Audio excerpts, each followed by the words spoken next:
Y nunca he intentado explicar lo que siento ante mi montón de ruinas, porque es tan llago, tan misterioso, tan profundo el sentimiento que me inspiran, no ya solo las de una ciudad o un monumento célebre, sino hasta las de una humilde cabaña, que en vano trataría de explicar ese sentimiento. Ayer pasé por una pobre aldea, y nada llamó mi atención en ella, porque realmente nada había allí que saliese de la esfera común.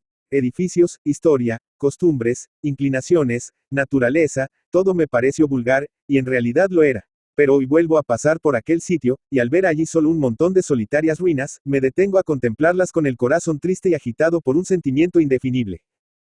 Yo no sé si el sentimiento que las ruinas me inspiran es el de la curiosidad o el dolor, pero sí sé que es triste y lleno de la vaga melancolía que siente el alma cuando al tocar el sol en el ocaso contemplamos el último rayo que dora la cúspide de la montaña. Una pobre mujer de esas que a fuerza de sentir mucho, saben expresar algo, exclama en uno de los cuentos de color de rosa. Ah, señor, qué triste es ver un hogar desierto y arruinado. Cuando pasamos mi hijo y yo junto a esa aceña arruinada que hay a la orilla del río, las lágrimas se nos saltan, que mucho quieren decir aquellas paredes aún ennegrecidas por el fuego del hogar, y aquel pollo que aún se conserva allí frío y solitario, y aquellas letras, hechas con la punta de un cuchillo o del badil, que aún se ven en la pared, y aquellos clavos que aún permanecen junto a la ventana. Quizá estas palabras puedan servir de clavo para descifrar el enigma del sentimiento que las ruinas inspiran. Todo lo lejano es hermoso y triste, y por eso son tristes y hermosos los recuerdos. ¿Qué son sino recuerdos las ruinas? 2. Lo que voy a contar no es cuento, pero es verdad, que es mucho mejor. Un día examinábamos un amigo mío y yo un mapa de Castilla la Nueva, trazado en el siglo anterior. ¿Qué tal es este pueblo?, pregunté, indicando con el dedo el nombre de Sacedón de Canales, que aparece en la orilla occidental del río Guadarrama. Ese, me contestó mi amigo, cuéntale entre los muertos. Por complacer a quien este encargo me hizo, voy a contar cómo murió el pobre Sacedón, y cómo lloro sobre sus olvidados restos. A 4 leguas de Madrid hubo una villa de 300 vecinos, que llevaba el nombre de Sacedón de Canales. Estaba situada a 300 pasos del río Guadarrama, en un vallecito que desemboca en el río, cuya corriente tropieza allí con un cerro, y tiene que dar una penosa vuelta. Los vecinos de Sacedón tenían por costumbre inmemorial prestar su auxilio al río para que pudiese continuar su camino, y el río les mostraba su agradecimiento, absteniéndose de invadir las hermosas huertas que los de Sacedón ostentaban a su margen, y no consintiendo que subiese a la villa ninguna de las tercianas que llevaba consigo para castigar a los pueblos desidiosos o malintencionados que le negasen auxilio o le pusiesen obstáculos para caminar. A principios del presente siglo, los vecinos de Sacedón probaron la fruta del árbol de la ciencia, es decir, supieron que el río llevaba un nombre arábigo, y determinaron negar su auxilio al infiel, sin considerar que la caridad no tiene límites. El Guadarrama hizo titánicos esfuerzos para salvar los muros de arena que se oponían a su paso, y con furiosos bramidos llamó en su auxilio a los moradores de la villa, pero estos no se dignaron bajar a auxiliarlo. Entonces el río, indignado acampó en las floridas huertas de la vega, talándolas sin misericordia, y soltó el enjambre de tercianas que llevaba consigo, y que subiendo por el vallecito arriba, invadieron la villa y se cebaron horriblemente en los moradores.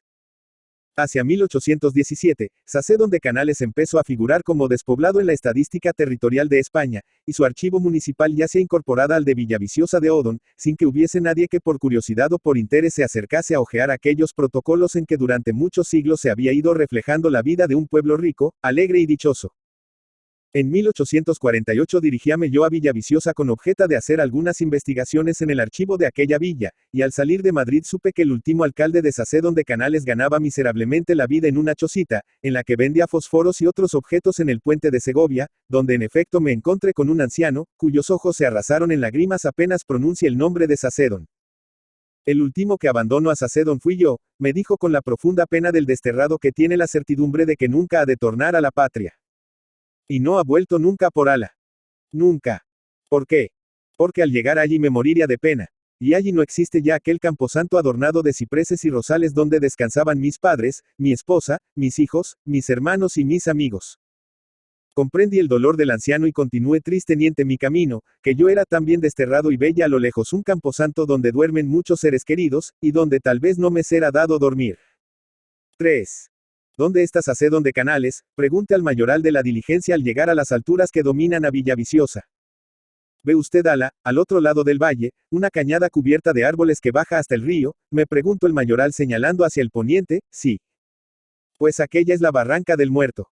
¿Pero dónde está Sacedón? Estaba en aquella barranca. Y no queda ya nada del pueblo. Haga usted cuenta que nada. Me parece que a la derecha de los árboles se distingue un edificio. Es la torre de la iglesia, lo único que queda del pueblo. ¿Y por qué llaman al sitio donde estuvo el pueblo la Barranca del Muerto? A la cuenta será porque ha muerto el pueblo. Sonreíme de la lógica del mayoral, aunque a la verdad menos sólida la usan muchos etimólogos que blasonan de Padres Nuestros, y aquel día no volví a acordarme de Sacedón de Canales. Al siguiente me fui al archivo municipal, y al ver en el rincón más oscuro, cubiertos de polvo y telarañas, completamente olvidados, los legajos pertenecientes al de Sacedón, yo no sé qué misterioso sentimiento se apoderó de mí, me parecía que el espíritu de la villa desolada había sobrevivido a la materia, y desde aquellos papeles que le servían a la par de cárcel y de refugio, pedía misericordia. 8 días pasé examinando los protocolos de Sacedón, familiarizándome con el nombre de sus moradores, con sus plazas, con sus calles, con sus campos, con sus discordias, con sus calamidades, con sus amores, con sus fiestas, con su vida, en fin, de tal modo, que al cabo de aquel tiempo me parece haber vivido en Sacedón, y conocerle como el anciano que no podía pronunciar su nombre sin llorar. Una tarde tomé el camino del Guadarrama. Aquel camino empezó a despertar en mí el sentimiento indefinible que despiertan las ruinas, porque la hierba y la zarza brotaban en él, y lo que tenía evidentes trazas de haber sido carretera muy frecuentada, era ya una senda estrecha y solitaria. Aquel camino conduce en otro tiempo a la villa de Sacedón de Canales, y ya solo conduce a la Barranca del Muerto. Un recuerdo de mi niñez acudió entonces a mi memoria. Había en mi aldea 2 caserías separadas por un verde prado, y en ellas vivían 2 jóvenes amantes. A fuerza de visitarse estos mutuamente, fueron señalando en el prado una senda que se distinguía perfectamente desde lejos. El joven murió, y 15 días después la senda había desaparecido, porque la hierba había vuelto a brotar en ella. Tal fue el recuerdo que acudió a mi memoria al recorrer el camino por donde en otro tiempo se visitaban mutuamente Sacedón de Canales y Villa, Viciosa de Odón. IV. La tarde estaba triste, triste como la idea y el sentimiento que las ruinas inspiran. Llegué a la orilla del Guadarrama, y en la margen opuesta, allí donde en otro tiempo se extendían fructíferas huertas y arboledas, solo encontré inútiles juncales y ponzoñosas lagunas. El río rugía colérico, como si su venganza no estuviese aún satisfecha con la desolación a que había condenado a la vega que en otro tiempo fecundaba. Y sin querer detenerme en aquella triste soledad, tomé vallecito arriba. Apenas habría dado 300 pasos, alcé la vista y miré en mi derredor, buscando la villa en que yo había vivido con el pensamiento por espacio de 8 días, y el corazón se me oprimió de tristeza al ver la soledad que reinaba allí donde la vida y la alegría reinaron en otro tiempo. ¡Ay! Era un inmenso hogar, desierto, frío, desamparado, el que mis ojos contemplaban. A mi derecha una heredad donde el trigo brotaba difícilmente entre escombros, y en medio de la heredad un campanario sin cruz y sin campanas, inútil para la tierra y el cielo, como un corazón sin amor y sin fe. A la izquierda intrincados zarzales, entre los que se descubrían algunos álamos agobiados por la vejez y el desamparo, y tal vez, Dios mío, por los recuerdos de las alegres fiestas y los dulces amores que protegieron con su sombra.